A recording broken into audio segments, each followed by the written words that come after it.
Hello, my name is Tabitha Carney. I'm a clinical pharmacy specialist in the NICU at Emory University Hospital, Midtown in Atlanta, Georgia. During this session, we will be discussing respiratory diseases in the newborn. I have no conflicts of interest to disclose. During this session, I'm going to describe the types of respiratory diseases in neonates, focusing on respiratory distress syndrome and transient tachypnea of the newborn. Describe the etiology and pathophysiology of respiratory distress syndrome and transient tachypnea of the newborn. Describe the use of perinatal management of respiratory distress syndrome.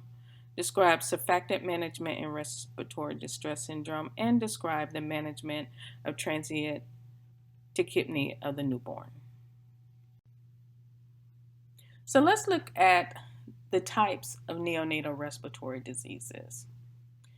You have respiratory distress syndrome, RDS, transient tachypnea of the newborn, which is also known as TTN, meconium aspiration, pneumothorax, persistent pulmonary hypertension of the newborn, delayed transition, and infection.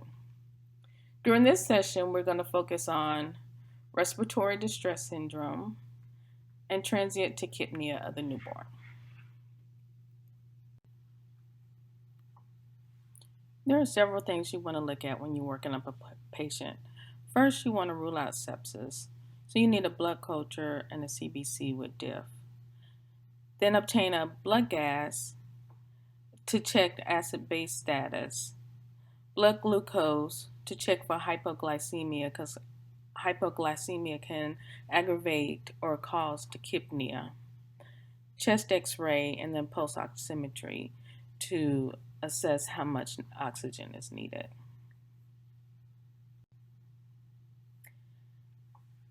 This is a pathophysiology of respiratory diseases, and it's showing the pathway of what occurs when there's diminished surfactant and there's decreased PO2 pH and increased PCO2. So we'll discuss this a little bit more further in the discussion.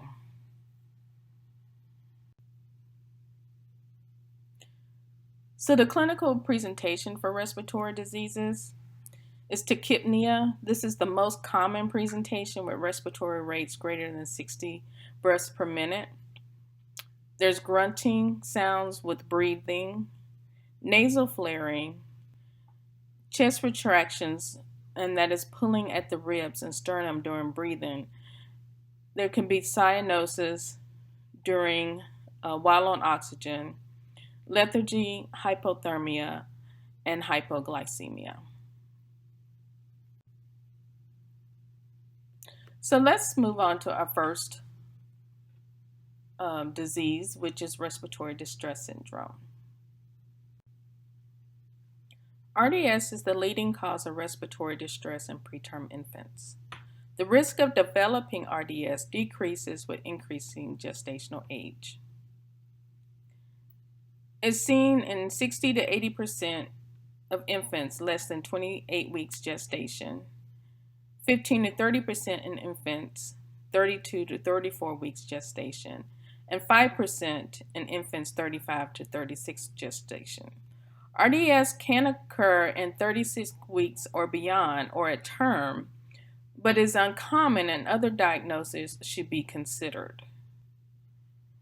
Infant deaths due to RDS in the United States in 2019 showed that there was a mortality rate of 11.5 per 100,000 live births, which accounted for 2.1% of infant deaths.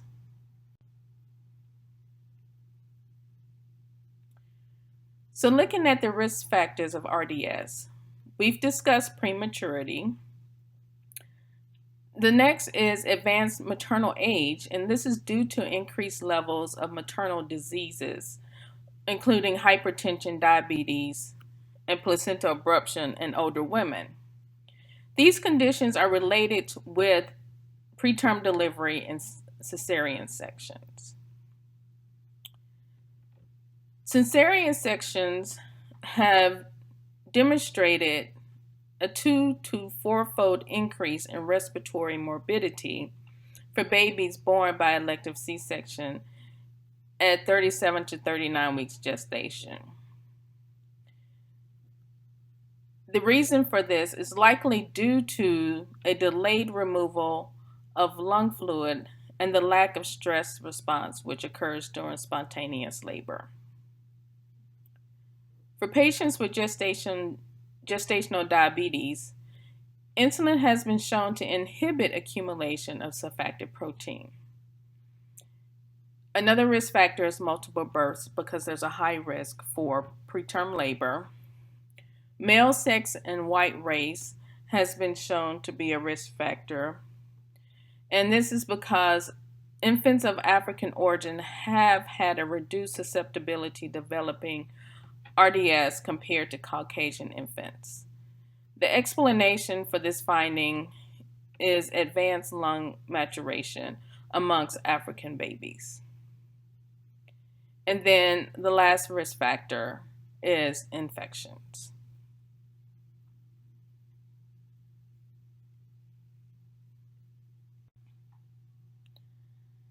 Let's look at the stages of lung development.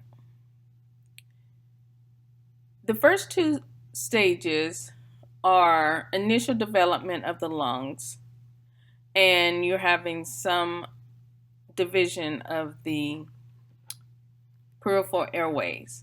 When we get to 17 to 27 weeks, the canalicular phase, during this phase, the blood gas barrier thins and the surfactant producing system develops. The peripheral airways, as you notice, continue to divide to form respiratory bronchioli, and beyond these are the alveolar ducts. So by 20 to 22 weeks of gestation, surfactant is synthesized and stored in the type 2 pneumocytes. By the end of this stage, the air to the blood barrier is thin enough to enable exchange within the saccules. Here. This stage is key to enabling an extremely premature infant to survive, albeit with likelihood of moderate to severe RDS. So we'll get to the alveolar phase, and actually this is broken down into two different phases, is the alveolar and the saccular stage. The saccular stage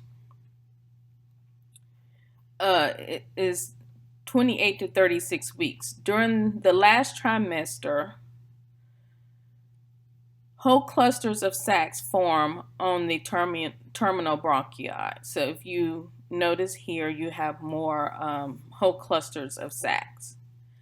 At this stage, the gas exchange surface area increases as the airway walls thins out.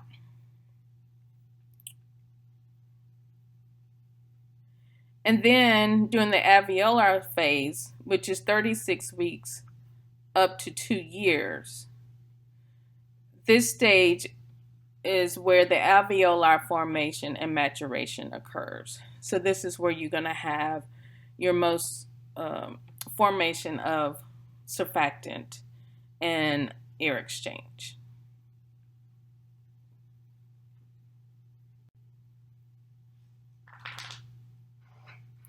So looking at surfactant deficiency is the consequence of RDS, which causes a ventilation perfusion mismatch.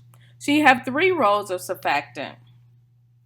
It's going to reduce the lung surface tension and increase lung compliance, prevent atelectasis at the end of expiration, and to facilitate recruitment of collapsed airways, and protects the lungs from injury and infection caused by pathogens in foreign bodies. So if you notice in the picture on your right, you have a picture of your normal alveoli, which has sufficient amount of surfactant in it. And you notice where there's really good lung compliance in this picture. And you notice with the collapsed alveoli is where you have the deficient amount of surfactant in the lungs. And you can also just see a depiction on just looking at lung tissue, how it differs.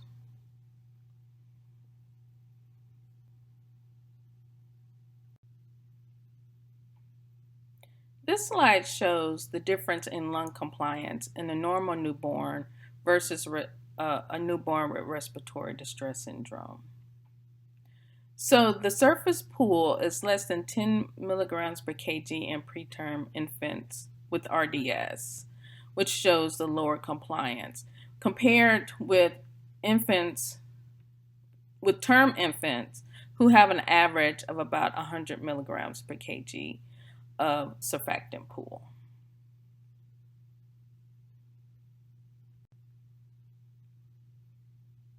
So going back to our original diagram that I showed you at the beginning of the presentation, it shows just the whole cascade of problems when you have diminished surfactant in the lungs.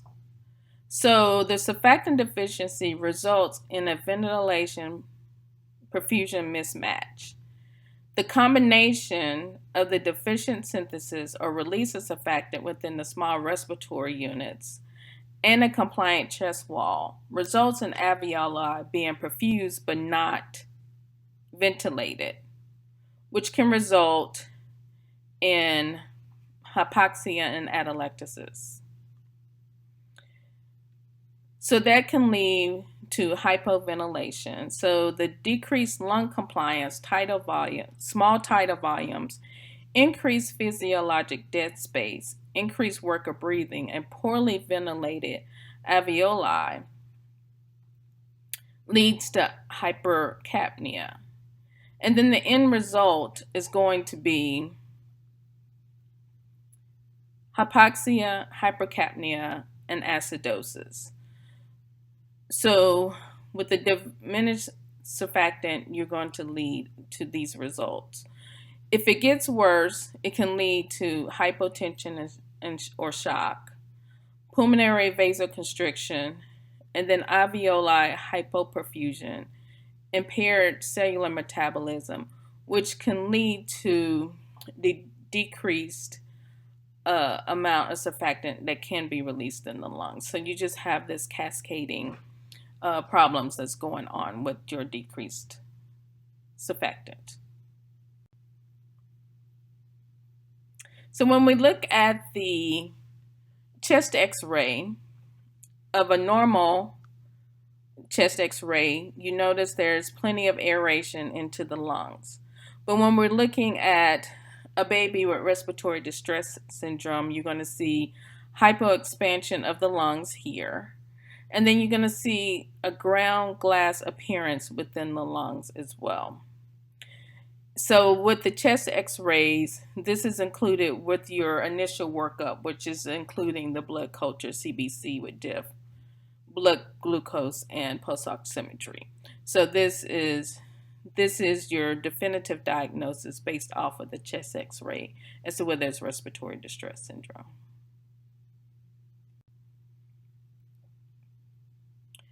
So let's move on to the management of RDS. We're going to start with prenatal management with antenatal corticosteroids. So corticosteroid administration before anticipated preterm birth is one of the most important antenatal therapies available to improve newborn outcomes. They are strongly associated with decreased neonatal mortality and morbidity by accelerating fetal lung maturity. So neonates whose mothers received antenatal corticosteroids have significantly lower severity, frequency, or both of the respiratory distress syndrome. So as you notice, mothers who get antenatal corticosteroids show that there is fewer perinatal deaths, fewer neonatal deaths, and fewer cases of respiratory distress syndrome with little to no difference in birth weight. It has shown some evidence as well of fewer cases of intraventricular hemorrhage. And then some of the evidence that's probably little to no difference is maternal death, choriomyelitis, and endometritis.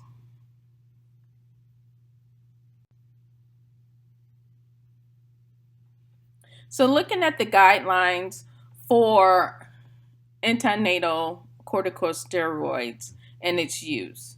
So a single course of corticosteroids is recommended for pregnant women less than 34 weeks gestation who are at risk for preterm delivery within 7 days.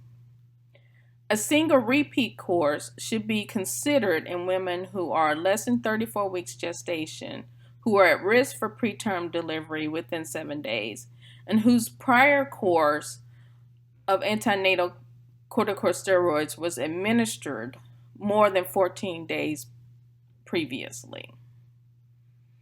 And then it's also recommended for pregnant women between 34 weeks and 37 weeks of gestation and who have not received a previous course of antenatal steroids. So the two most common steroids that are used for this indication are betamethasone and dexamethasone.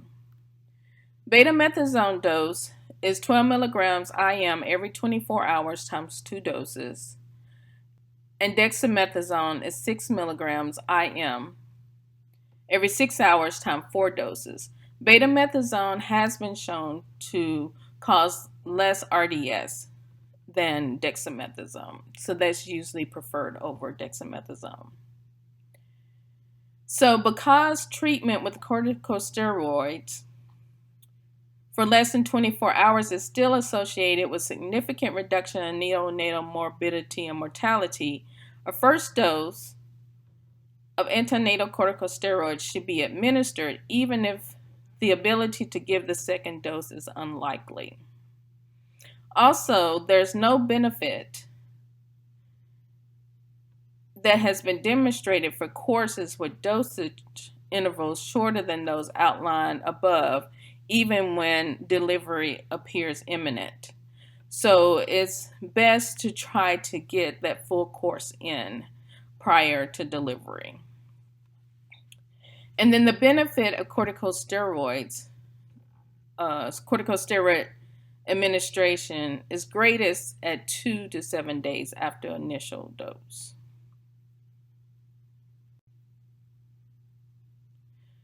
So the risk of antenatal corticosteroids, we're going to first look at maternal risk.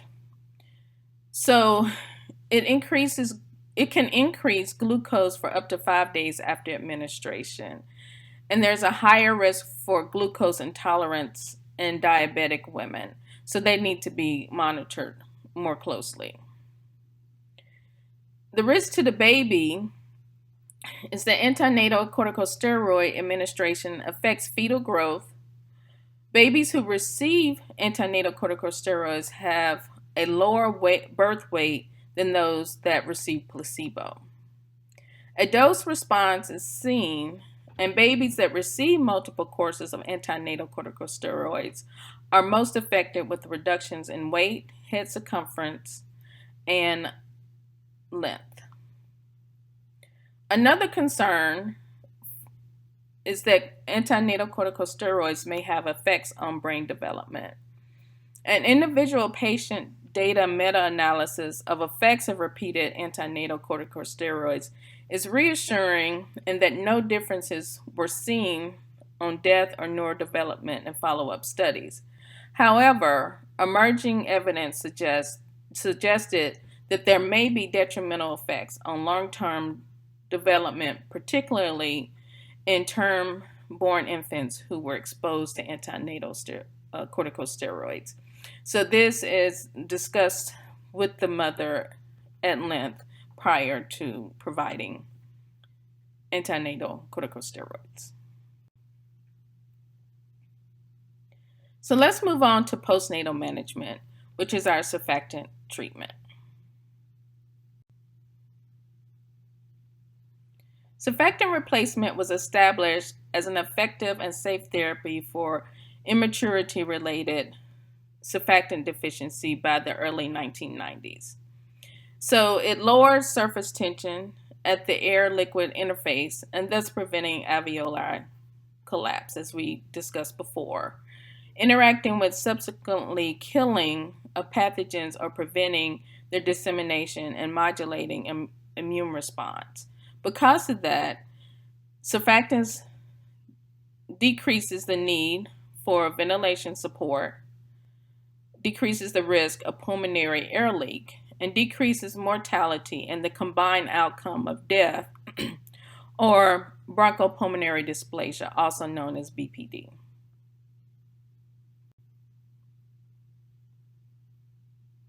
So looking at the pulmonary surfactant composition, surfactant is composed of 90% lipid and 10% protein.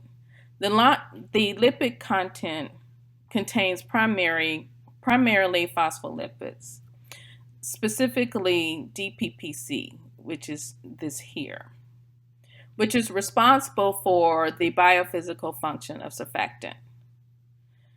The large hydrophilic proteins, known as surfactant protein A and surfactant protein D, are hydrophilic proteins, and they play an important role in host defense and immune modulation, whereas surfactant protein B and C primarily partake in modulating biophysical properties.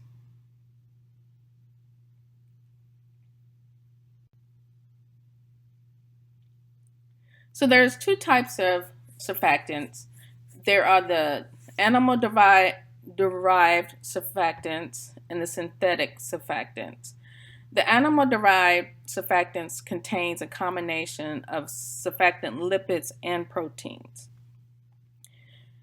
And your animal-derived surfactants are modified or purified from bovine or porcine lungs. Those include Baractant, which is Savanta, Calfactant, Infisurf, Peractant, which is Curasurf. Your synthetic surfactants are Exasurf and Surfactant. Exasurf only contains the phospholipids, so they're not as effective as your animal-derived surfactants. And this surfactant is not marketed in the United States. Surfactant, which contains peptides mimicking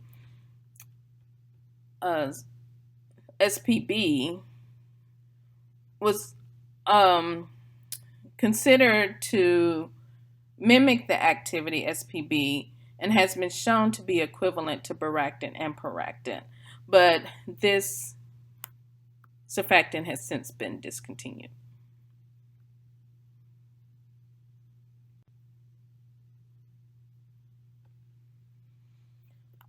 So, just a further look at composition and dosage of surfactants.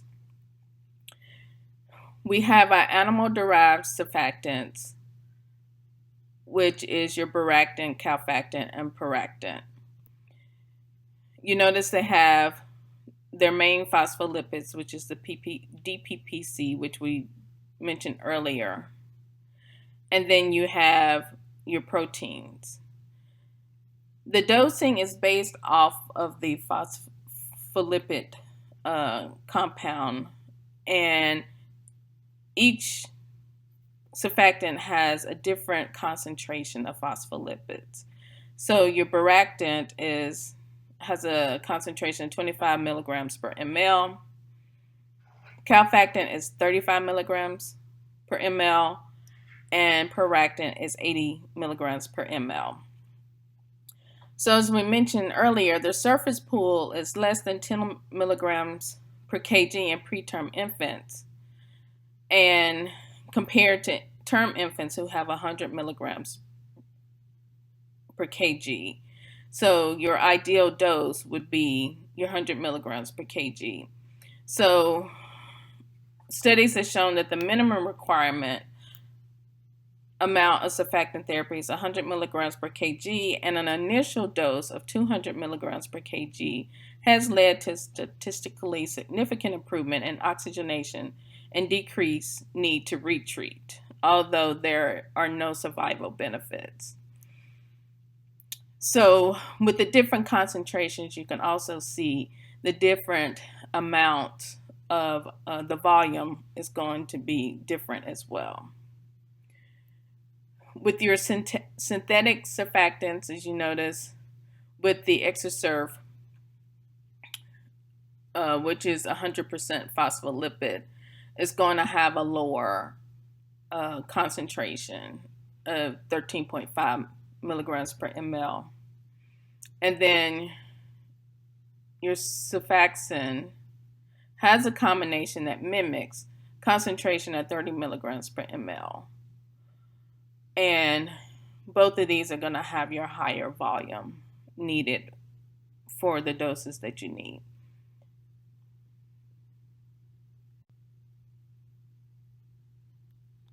So let's look at treatment with surfactants.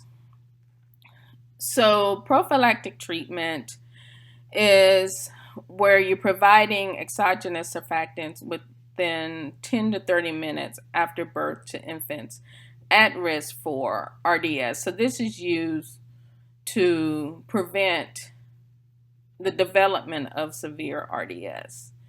This was proven to be very effective in treatment, but with the increasing use of continuous positive airway pressure, or CPAP, in the delivery room stabilization of preterm infants, benefits of prophylactic surfactant is being questioned.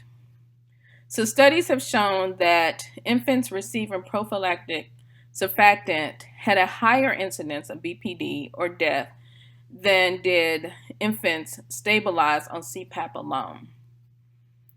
And then the risk of developing other complications of prematurity weren't different between the two. So clinicians have moved more towards stabilizing with CPAP alone versus using prophylactic treatment. So some of your other complications that weren't different were retinopathy of prematurity, patent ductus arteriosus, and periventricular leukomalacia.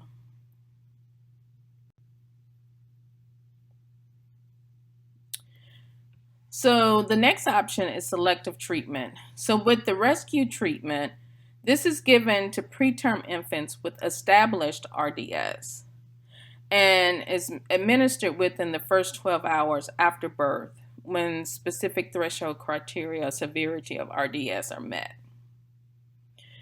So studies have looked at early versus delayed surfactant, where early administration is within 2 hours of birth, and late is administration 2 hours or beyond birth.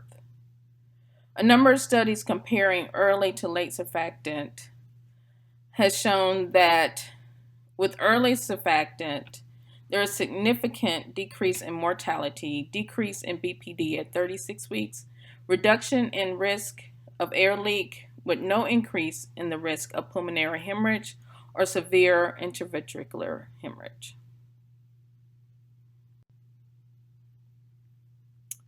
So there are techniques used to administer surfactant. So the one that's a little invasive but have shown to reduce the need for mechanical ventilation is to intubate, surf, and extubate, so which is called insure. So this has been shown to lower the incidence of BPD and air leak compared to delayed selective surfactant and ongoing mechanical ventilation. So it's best to try to intubate, surf them, and extubate so you can get them off of, to make sure that they don't stay on mechanical ventilation. There are some newer surfactant administration techniques. The first one is called less invasive surfactant administration, also known as LISA. LISA is using a thin catheter instead of an endotracheal tube to administer surfactant. So this is a small catheter under direct laryngoscopy while the infant continues on CPAP support. So with this being less invasive is that you're not actually intubating the patient to give the surfactant. Compared with mechanical ventilation or CPAP alone, LISA was the non-invasive strategy associated with the lowest likelihood of death or BPD at 36 weeks. But the concern for LISA has been raised regarding the loss of surfactant in feeding tubes, which could be as high as 2 times from the ET tube. Because of the fact that the feeding tube is so small, you're going to have quite a bit of surfactant that's left in the tube. The next administration technique is laryngeal mask airway, which is LMA. And this is used mostly in the higher gestational age preterm infants from 29 to 35 weeks. The next one is pharyngeal surfactant, and this is a distribution of surfactant to the air fluid interface during spontaneous breathing. There was one large randomized controlled trial comparing pharyngeal surfactant to saline placebo. The study results were confounded by a significant number of infants in both groups that required subsequent intubation and surfactant, making it difficult to draw a definite conclusion regarding the benefits of this approach. So this is not used very often.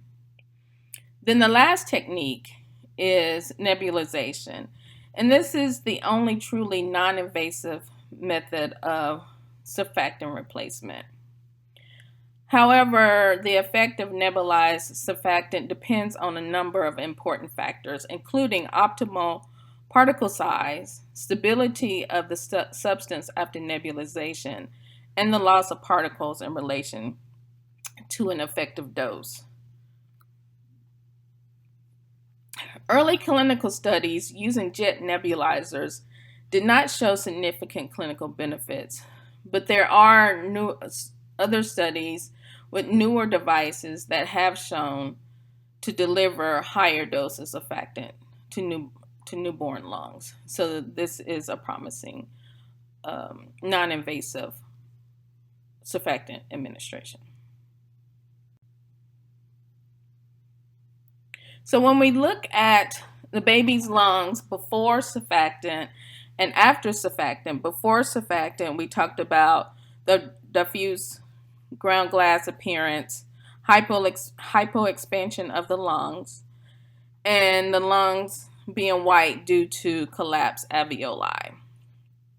So after surfactant treatment, you notice that there's improved lung expansion, and then the lungs appear darker due to more air that's being perfused into the lungs.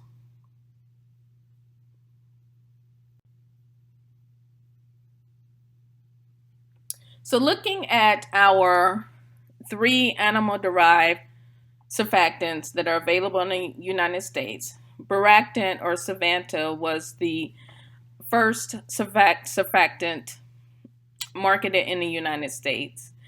It's from bovine lung extract. The dose is 100 milligrams per kg, which leads to 4 mLs per kg endotracheally. So 4 doses may be administered during the first 48 hours of life, but no more frequent than every 6 hours. The main adverse reactions with Baractant is bradycardia, which is greater than 10%, which is transient, and oxygen desaturation is like 1 to 10% in Savanta. As you notice, the volume can be fairly large, especially for premature infant lungs. Calfactant or Infisurf was the second surfactant marketed, and this is a calf lung lavage. The dose is 105 milligrams per kg, which is 3 mLs per kg endotracheally, so it has a slightly smaller volume than Baractant. Up to 3 doses can be given every 12 hours, so that's the benefit of calfactant because it can be administered over every 12 hours instead of every 6 hours. Repeat doses have been administered every 6 hours for a total of 4 doses. The major adverse reactions are cyanosis, airway obstruction, bradycardia, and endotracheal tube reflux, which is around 21%. The more recent surfactant brought to market in the United States is Paractin Alpha, which is also known as Curasurf. It's a porcine lung extract. The initial dose is 200 milligrams per kg, which is 2.5 mLs per kg endotracheally. With the subsequent doses, it's 1.5 mLs per kg, which, as you notice from the previous products, this is a lot lower volume that can be more tolerated in premature neonates. So you can give up to 2 repeated doses of the smaller dose and can be given every 12 hours. So your maximum total dose is 5 mLs per kg.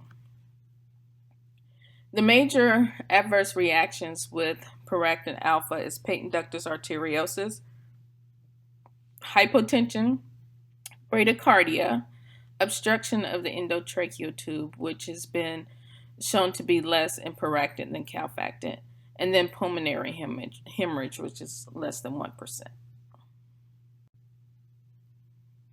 So when we look at studies comparing the 3 animal-derived surfactants, the first one was looking at health economics and outcomes of surfactant treatment. So this was a retrospective observational study to compare the length of stay, cost, mechanical ventilation, and mortality in infants treated in the NICU with Baractin, calfactant, and Paractin Alpha for RDS.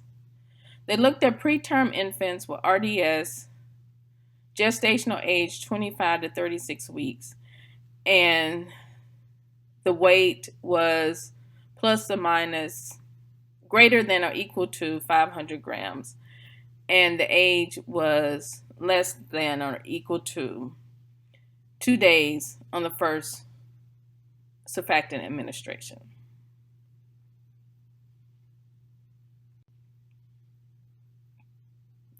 So the results of this study, the adjusted analysis estimated similar mean length of stay and hospital costs.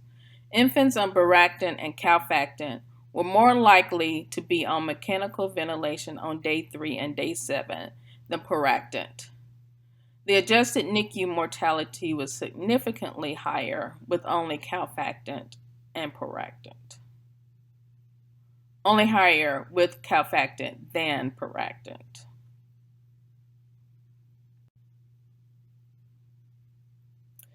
So then when we were looking at the comparison of efficacy of the 3 surfactants, this study was a retrospective study on 193 preterm babies with RDS divided into 3 groups.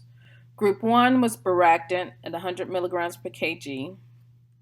Group 2 was Paractant, 200 milligrams per kg, with a follow-up dose of 100 milligrams per kg recurrent doses. Group 3 was calfactant, 100 milligrams per kg. The mean gestational age was 28.9 plus or minus 3.1 weeks. The mean birth weight was 1,190 grams plus or minus 504 grams. The results of this study showed that pulmonary hemorrhage was lower with calfactant. case of air leak was higher with Paractant. And there was no differences in surfactant dosing, invasive mechanical ventilation, non-invasive mechanical ventilation, and free oxygen need time.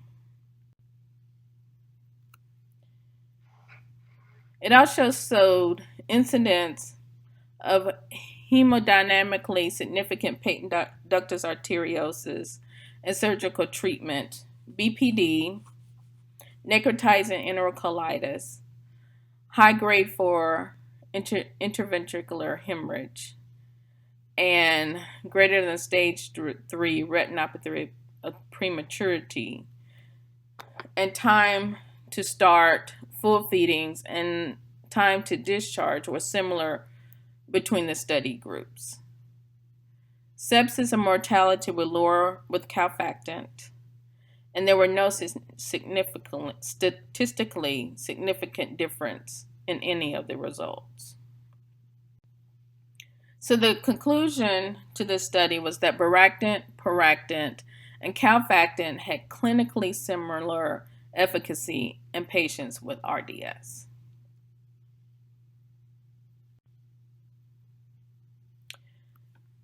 So let's move on to our other respiratory disease, which is transient tachypnea of the newborn, or TTN. TTN is the failure of the newborn to effectively clear the fetal lung fluid soon after birth. TTN represents the most common etiology of respiratory distress in term newborns, and sometimes requires admission to the neonatal intensive care unit, which causes separation of the baby from the mom. TTN occurs in 3.6 to 5.7 per thousand term infants. Fetal lung retention may be up to 10 per 1,000 preterm infants, but there are coexisting problems with preterm infants, such as RDS.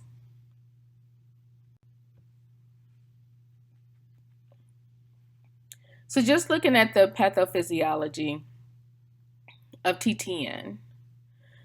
So looking at the fetal fluid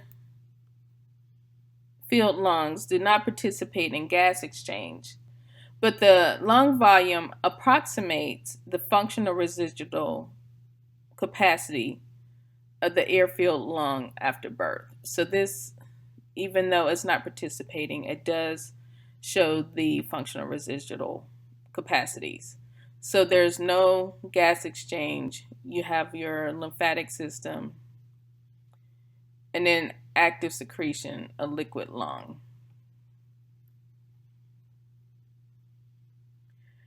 So following delivery of the head and air breathing, the pressure from inspiration creates a pressure differential that promotes airway liquid to move into the lung tissue, which can raise interstitial pressure. So the goal is for the fluid to go out into the lung tissue. But there can be an increase in interstitial pressure at the end of expiration, and that may shift fluid back into the alveoli. So you have your increased pressure of your lymphatic system, which is going to cause some lead to expiration obstruction and hypoinflation of the alveoli. And then you have your air entry with inspiration. So you have air going back into the lungs, which is going to minimize the movement of the fluid into the lung tissue. So recent evidence has suggested that the pathophysiology associated with TTN may not be exclusively due to lung fluid retention, but also as a result from the presence of higher fluid volume at the onset of respiration after birth. So when you're looking at the resolution of TTN, you have your normal air entry instead of having fluid going back in without expiratory obstruction.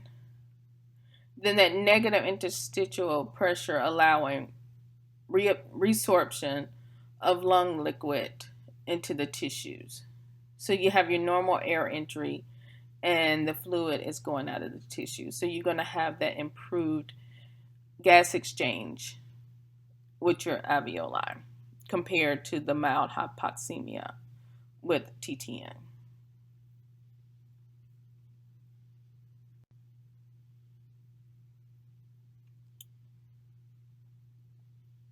So when we're looking at the risk factors of TTN,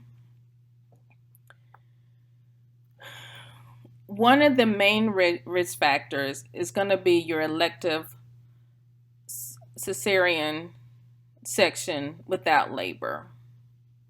So TTN is thought to be influenced by the absence of stress or hormonal influences of labor. So as you notice in this diagram, you have labor where you have the perinatal epinephrine surge, which leads to lung liquid absorption and mechanical drainage, which is going to give you normal lungs. But with elective C-section, with those type of deliveries without labor, you're bypassing the stress or hormonal influence of labor and has a negative impact on respiratory morbidity. So as you notice here, you bypass the perinatal epinephrine surge, which is going to lead to retained lung fluid. Infants born via C-section prior to the onset of labor have an incidence of respiratory morbidity of 3.55% compared to 1.22% among infants born via C-section following onset of labor. Delaying C-section into after 34 weeks gestation has been shown to reduce respiratory morbidity, which led to the current recommendation by the American College of Obstetrics and Gynecology to avoid non-medically indicated vaginal or cesarean deliveries at less than 39 weeks gestation.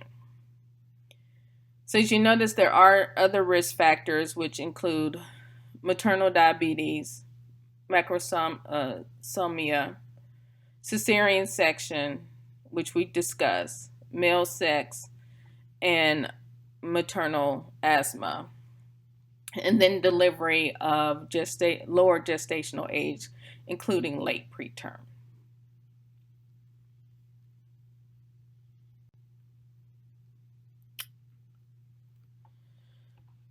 So with diagnosis, TTN is a diagnosis of exclusion and cannot be made until other causes of respiratory distress have been ruled out.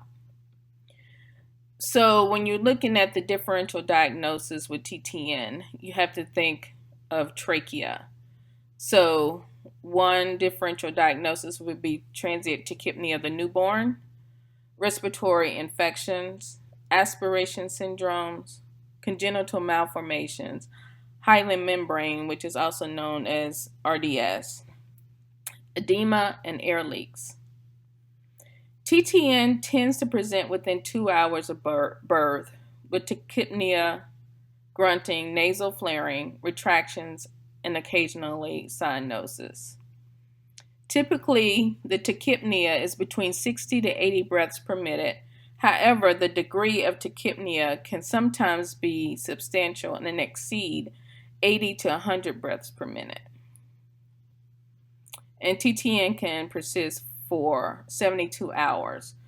But if you have the higher respiratory rate on onset, the longer the TTN is likely to last.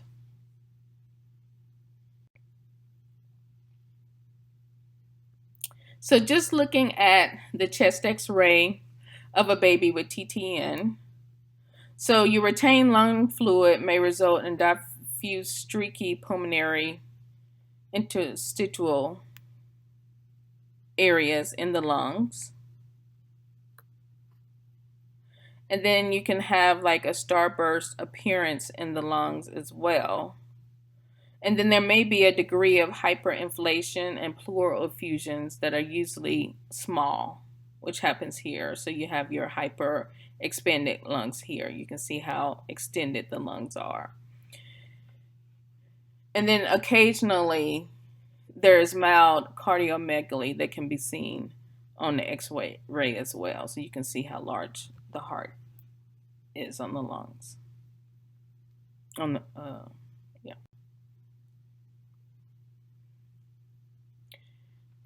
So the management of TTN is typically self-limiting and resolves without the need for mechanical intervention. So the main thing is going to be supportive care, clinical monitoring, supplemental oxygen, and making sure they have proper nutrition. So blood gas analysis will help determine ventilation status and guide escalation or weaning of respiratory support depending on the partial pressure of the carbon dioxide. And the pulse oximetry will show like the oxygen requirements needed. With supplemental oxygen, depending on how bad the tachypnea is, they may need nasal cannula or they may need CPAP. And neonates who show increased work of breathing and persistent tachypnea may require the CPAP. And CPAP prevents re-entry of fluid into the lungs and can improve respiratory function and prevent further worsening of TTN. So when looking at nutrition, if the patient has tachypnea with respiratory rates over 65 to 80 breaths per minute, then the baby may be put may NPO due to the risk of aspiration with oral feeds. So during this time, gavage feedings, IV fluids, or a combination of both may be started in these patients.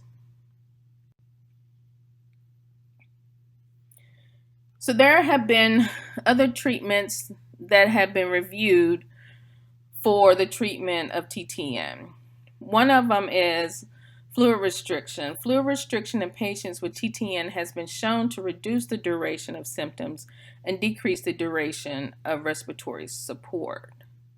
But then clinicians should be aware that commonly practiced intravascular neonatal fluid administration may represent fluid overload relative to enteral intake of the healthy breastfed infant. So clinicians just need to be careful about how much fluid they're providing or restricting.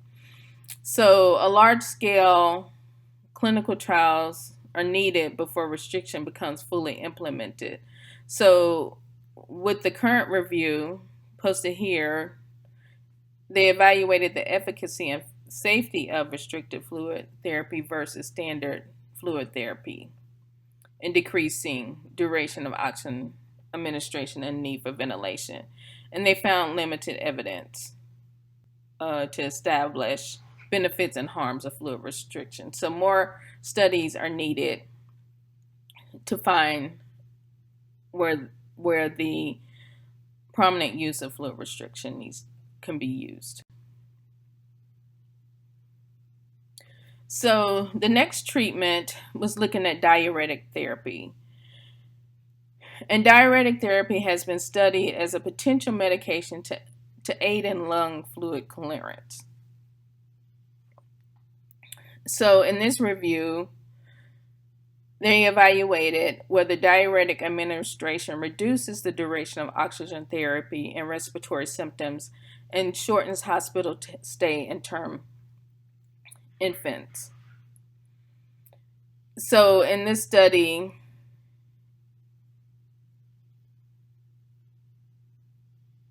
newborns with TTN did not show a change in duration of hospital stay or severity of symptoms. So this review recommended that diuretics is not effective and probably shouldn't be used.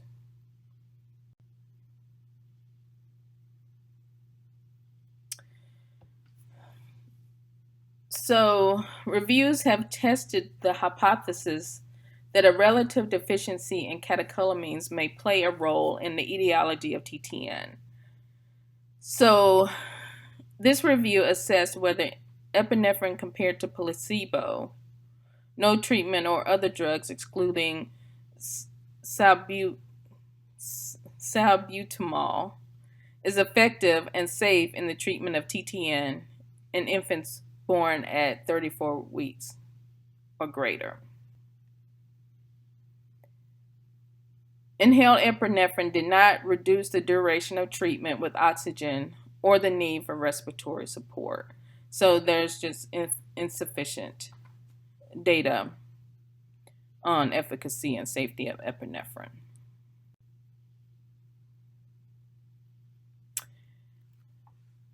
The last thing reviewed was inhaled beta agonists. So inhaled beta 2 agonists have been hypothesized to stimulate lung fluid absorption by regulating the ion channels involved in lung fluid resorption. So initially, some small studies showed improvement of respiratory symptoms and reduction in the duration of supplemental oxygen with the use of short-acting inhaled beta 2 agonists. However, a recent review concluded that there is insufficient evidence to determine the efficacy and safety of short-acting beta-2 agonists in the management of TTN. So more studies are needed for the use of inhaled beta-2 agonists.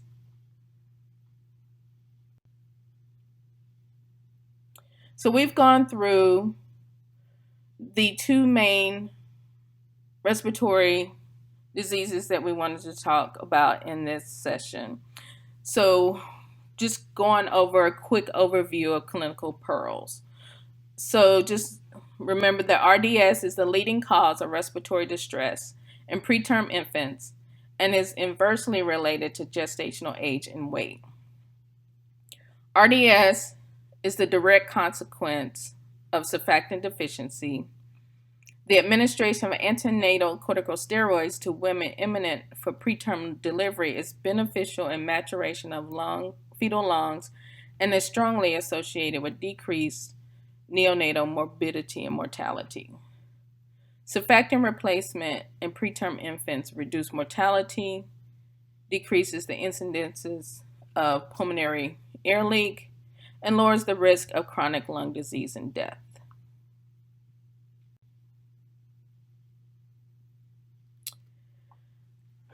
With RDS, there are 3 animal-derived surfactants marketed in the U.S., and those are Baractant, Calfactant, and Peractant. So moving on to TTN, it is caused by the failure of the newborn to effectively clear the fetal lung fluid soon after birth. TTN represents the most common etiology for full-term newborns, and management of TTN is typically self-limiting and resolves without the need for medical intervention. Studies have shown that the use of racemic epi, diuretics, and inhaled beta agonists is not effective in treating TTN. So moving on to our self-assessment questions. The first question, which of the following statements is true regarding RDS? RDS is the leading cause of respiratory distress in preterm infants. Surfactant deficiency results in ventilation perfusion mismatch in RDS.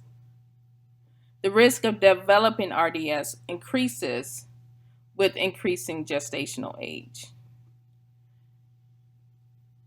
A and B, or B and C. So the answer is A and B. RDS is the leading cause of respiratory distress in preterm infants, and surfactant deficiency results in ventilation perfusion mismatch. But the risk of developing RDS decreases with increasing gestational age. So just remember, the lower the gestational age, the higher incidence of developing RDS. Question 2, surfactant deficiency is the cause of RDS in preterm neonates. Which of the following statements regarding the role of surfactants in the lung is true? Surfactant reduces lung surface tension and decreases lung compliance. Surfactant protects the lungs from injury and infection caused by pathogens and foreign bodies. Surfactant prevents atelectasis at the end of expiration. A and C or B and C? And the answer is B and C. A is incorrect because surfactant reduces lung surface tension, but the decrease in surface tension actually increases lung compliance.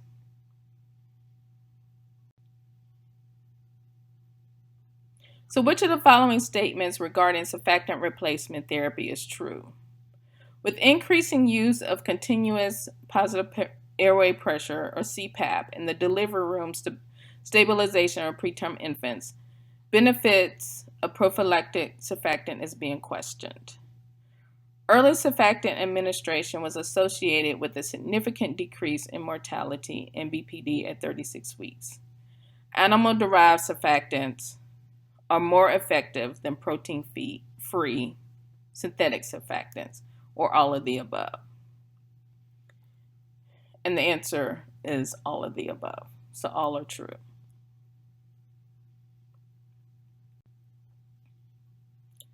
Next question. A pregnant patient was admitted at 27 weeks gestation for preterm labor and premature rupture of membranes and received betamethasone 12 milligrams IM Q24 hours times 2 doses. The labor was stopped and the patient was discharged. At 33 weeks gestation, the patient is readmitted with preterm labor and imminent delivery. Which of the following statements is true? Antenatal corticosteroids is not recommended since she received a course at 27 weeks gestation. A dose of betamethasone 12 milligrams IM times 1 dose is recommended since it has been greater than 14 days since her previous dose.